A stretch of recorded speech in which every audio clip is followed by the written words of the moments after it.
We warn you first with Chief Meteorologist Chase Menendez. Good evening, everybody. We've got some actually pretty clear skies going on right now, especially considering the way that we started the day with a lot of showers outlined there for West Texas. And now, actually, the road's moving along just fine. Doesn't look like there's any traffic on I-20. Thanks to the West Texas State Bank weather cam, we can look at that, but it is bouncing around a little bit because things are still kind of windy outside. We've also got a low pressure beginning to form just off to our north here of West Texas, and it's bringing some isolated thunderstorms to parts of the northernmost basin.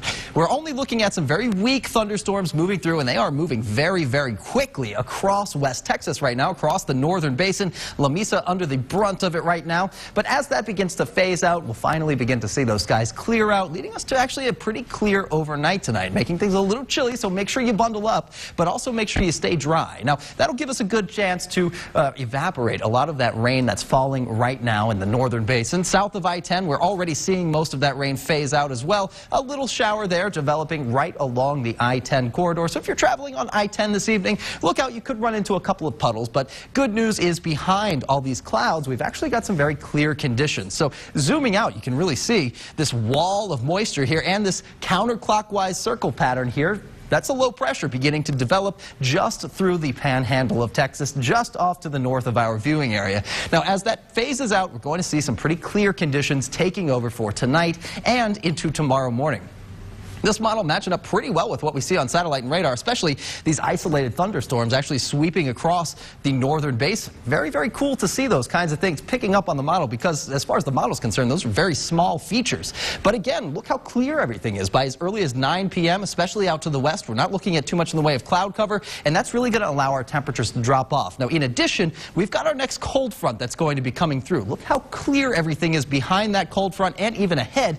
This front not coming with any rain chances or snow chances. It's pretty weak as far as fronts go, but it is going to be coming through with some pretty clear skies and doing a good job at dropping our high temperatures down for tomorrow afternoon. Now, as we get through the rest of the weekend, Sunday morning rolls around, a couple of clouds come back in from the north. Now, as far as humidity goes, it's going to be a little bit higher than average for tonight, and especially with those clear skies mixing with that humidity resulting from a lot of this water evaporating, that's going to make things feel a little bit chilly this evening. So if you have plans outdoors, make sure they include a jacket because it is going to be kind of cool, especially with this 1/10 of an inch of rain that Odessa Midland picked up, a little bit more than that in Fort Stockton. But generally, those rain totals are not high enough to cause any widespread flooding. So today was a pretty good case as far as that rain goes. Now tomorrow, no showers or anything expected, but we can expect to see a little bit of cloud cover in the morning time, and we'll also see some pretty breezy winds from some of the afternoon, tapering off in the overnight hours before those clouds come back in tomorrow. Notice high temperatures tomorrow, actually a little cooler than the 60s that we reached today,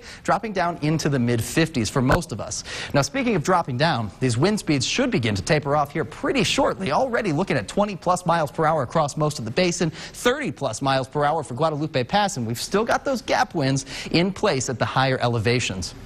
Now, as we get to midnight, we're looking at wind speeds good enough to give us a little wind chill, contributing to that factor of making things feel a little bit colder than they actually are this evening. So make sure you do your best to stay warm. Now, as we get to tomorrow around noon, notice those wind speeds peaking around the teens for most of the basin, but tapering off thereafter. Now, we're still left with this high wind warning. Recall, we're seeing some higher wind speeds at the higher elevations. Guadalupe Pass looking at a high wind warning until 7 p.m. Mountain Time or 8 p.m. Central Time. So we've got another little while on that before those winds finally begin to back off below that threshold.